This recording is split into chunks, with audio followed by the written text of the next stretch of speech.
శ్రీ సాయి సచ్చరిత్రము 47వ అధ్యాయము. బాబా చెప్పిన వీరభద్రప్ప చెన్నబసప్పల పాము కప్ప కథ. గత అధ్యాయంలో 2 మేకల పూర్వ వృత్తాంతమును బాబా వర్ణించెను. ఈ అధ్యాయమును కూడా అట్టి పూర్వ వృత్తాంతముల వర్ణించి వీరభద్రప్ప యొక్కయు చెన్నబసప్ప యొక్కయు కథలు చెప్పుదము. ప్రస్తావన: శ్రీ సాయి రూపము పావనమైనది. ఒకసారి వారి వైపు దృష్టి నిగడించినచో ఎన్నో గత జన్మల విచారమును నశింపచేసి ఎంతో పుణ్యం ప్రాప్తించునట్టుల చేయును. వారి దయాదృష్టి మనపై బరసినచో మన కర్మబంధములు వెంటనే విడిపోయి మనం ఆనందం పొందెదము. గంగానదిలో స్నానం చేయువారి పాపములన్నీ తొలగును.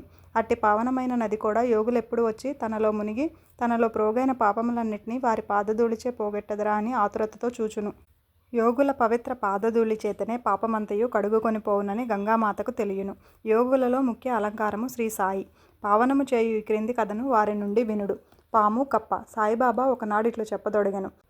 ఒకనాడు ఉదయము ఉపాహారం ముగించిన తర్వాత వ్యాహ్యాలికి పోయి ఒక చిన్న నది ఒడ్డున చేరితిని.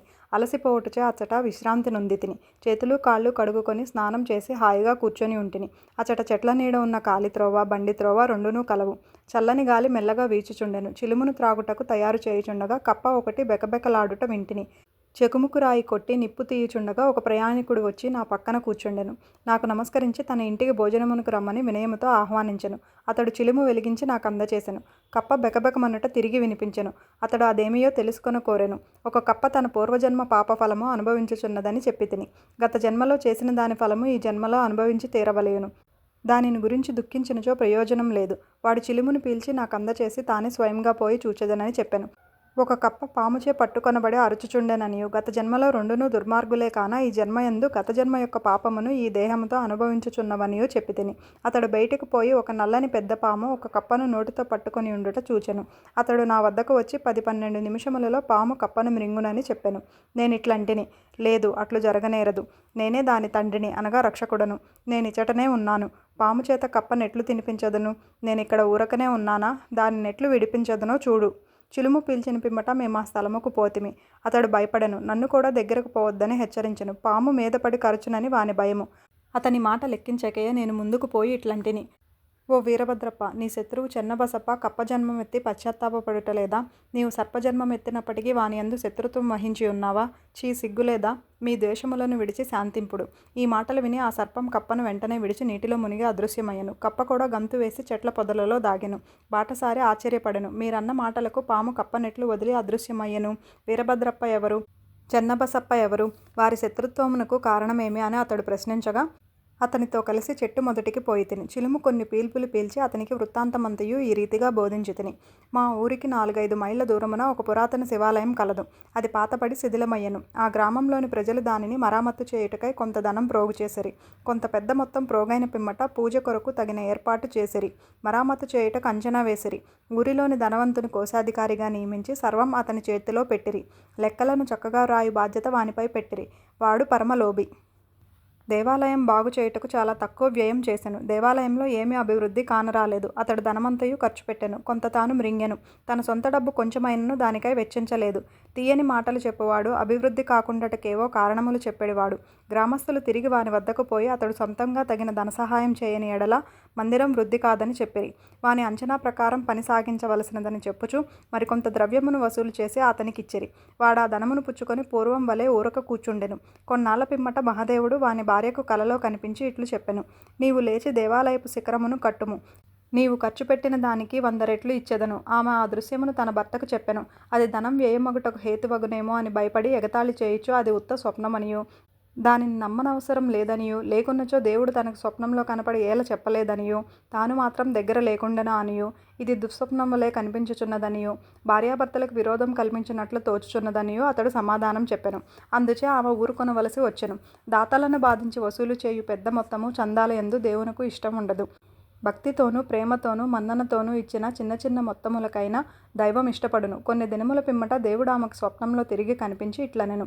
భర్త దగ్గర ఉన్న చందాల గురించి చికాకు చెందన అవసరం లేదు. దేవాలయం నిమిత్తం ఏమైనా వ్యయం చేయమని అతని బలవంతం చేయవద్దు. నాకు కావలసినది భక్తి మరియు సద్భావము. కాబట్టి నీకిష్టమున్న సొంతముదేదైనా ఇవ్వవలెను. ఆమె తన భర్తతో సంప్రదించి తన తండ్రి తనకిచ్చిన బంగారు నగలు దానం చేయ నిశ్చయించెను. ఆ లోబి ఈ సంగతి విని చికాకు చెంది భగవంతుని కూడా మోసం చేయ నిశ్చయించుకొనెను. ఆమె నగల ఎంతో తక్కువ ధర కట్టి 1000 రూపాయలకు తానే కొని నగదుకు బదులుగా ఒక పొలమును దేవాదాయమునకు ఇచ్చెను. అందులకు భార్య సమ్మతించెను. ఆ పొలం వాని సొంతము కాదు. అది ఒక పేదరాలగు డుబ్కి అను నామెది. ఆమె దానిని 200 రూపాయలకు కుదువు పెట్టి ఉండెను. ఆమె దానిని తీర్చలేకపోయెను. ఆ టక్కరిలోబి తన భార్యను, డుబ్కీని, దైవమును అందర్నీ మోసగించెను. ఆ నేల పనికిరానిది, సాగులో లేనిది, దాని విలువ చాలా తక్కువ, దాని వలన ఆదాయమేమియూ లేదు. ఈ వ్యవహారం ఇట్లు సమాప్తి చెందెను. ఆ పొలమును పూజారి ఆధీనంలో ఉంచిరి. అందులకతడు సంతసించెను. కొన్నాళ్ళకు ఒక విచిత్రం జరిగెను. గొప్ప తుఫాను సంభవించెను. కుంభవృష్టి కురిసెను. లోబి ఇంటికి పిడుగుపాటు తగిలి వాడు వాని భార్య చనిపోయిరి. డుబ్కి కాలగతి చెందెను. తరువాతి జన్మలో ఆ లోబి మధుర పట్టణంలో ఒక బ్రాహ్మణ కుటుంబంలో పుట్టి వీరభద్రప్ప అను పేర ఉండెను. అతని భార్య పూజారి కుమార్తెగా జన్మించెను. ఆమెకు గౌరీ అని పేరు పెట్టిరి. డుబ్కి మందిర గొరవనింటిలో మగ శిశువుగా జన్మించెను. అతనికి చెన్నబసప్ప అని నామమిడిరి. ఆ పూజారి నా స్నేహితుడు. అతడు నా వద్దకు తరచుగా వచ్చుచుండెను. నా వద్ద కూర్చుండి మాట్లాడుచు చిలుము పీల్చుడివాడు. అతని కుమార్తె గౌరీ కూడా నా భక్తురాలు. ఆమె త్వరగా ఎదుగుచుండెను. ఆమె తండ్రి వరునికై వెదుకుచుండెను. ఆ విషయమై చికాకు పడనవసరం లేదనియూ, ఆమె భర్త తానై వెదుకుకొని వచ్చుననియూ నేను చెప్పితిని. కొన్నాళ్లకు వీరభద్రప్ప అను ఒక పేద బ్రాహ్మణ బాలుడు భిక్షకై పూజారి ఇంటికి వచ్చెను. పూజారి నా సమ్మతి ప్రకారం వానికి గౌరీనిచ్చి పెండ్లి చేసెను. అతడు కూడా నా భక్తుడయ్యెను. ఏలనా పిల్లను కుదిర్చితినని అతడు నా యందు విశ్వాసం చూపుచుండెను. వాడు ఈ జన్మలో కూడా ధనమునకై మిగులు తాపత్రయపడుచుండెను. నా వద్దకు వచ్చి అతడు కుటుంబంతో ఉండుటచే తనకెక్కువ ధనం వచ్చునట్లు చేయమని బతిమాలుచుండెను. ఇట్లుండగా కొన్ని విచిత్రములు జరిగెను. ధరలు హఠాత్తుగా పెరిగెను. గౌరీ అదృష్టం కొలది పొలమునకు ధర పెరిగెను. కానుకగా నిచ్చిన పొలము 1,00,000 రూపాయలకు అమ్మిరి. ఆమె ఆభరణముల విలువకు 100 రెట్లు వచ్చెను. అందులో సగం నగదుగా ఇచ్చిరి. మిగతా దానిని 25 వాయిదాలలో ఒక్కొక్క వాయిదాకు 2,000 రూపాయల చొప్పున ఇచ్చుటకు నిశ్చయించిరి. అందులకందరూ సమ్మతించిరి. కానీ ధనమునకై తగవులాడిరి. సలహా కొరకు నా వద్దకు వచ్చిరి. ఆ ఆస్తి మహాదేవునిది కాబట్టి పూజారిది. పూజారికి కొడుకులు లేనందున సర్వహక్కులు గౌరికి వచ్చును. ఆమె సమ్మతి లేనిదే ఏమీ ఖర్చు చేయవద్దని చెప్పితిని. ఆమె భర్తకు ఈ పైకంపై ఎట్టి అధికారము లేదని బోధించితిని. ఇది విని వీరభద్రప్ప నాపై కోపగించెను. ఆస్తిపై గౌరికి హక్కు కలదని తీర్మానించి దానిని కబళించుటకు నేను యత్నించుచున్నానని నుడివెను. అతని మాటలు విని భగవంతుని ధ్యానించి ఊరకుంటిని. వీరభద్రప్ప తన భార్య గౌరీని తిట్టెను. అందుచే ఆమె పగటిపూట నా వద్దకు వచ్చి ఇతరుల మాటలు పట్టించుకొనవలదనియూ తనను కూతురుగా చూచుకొనవలెననియూ వేడుకొనెను. ఆమె నా ఆశ్రయమును కోరుటచే నేను ఆమెను రక్షించుటకు 7 సముద్రములైనా దాటుదనని వాగ్దానమిచ్చితిని. ఆనాడు రాత్రి గౌరీకొక స్వప్న దృశ్యం కనపడెను. మహాదేవుడు స్వప్నంలో కనిపించి ఇట్లనెను, ధనమంతయు నీదే, ఎవరికీ ఏమీయూ ఇవ్వవలదు. చెన్నబసప్పతో సలహా చేసి దేవాలయ మరమ్మత్తు నిమిత్తం కొంత ఖర్చు చేయుము. ఇతరులకై వ్యయం చేయవలసి వచ్చినప్పుడు మసీదులో ఉన్న బాబా సలహా తీసుకొమ్ము. గౌరీ నాకు ఈ వృత్తాంతమంతయు తెలిపెను. నేను తగిన సలహా ఇచ్చితిని.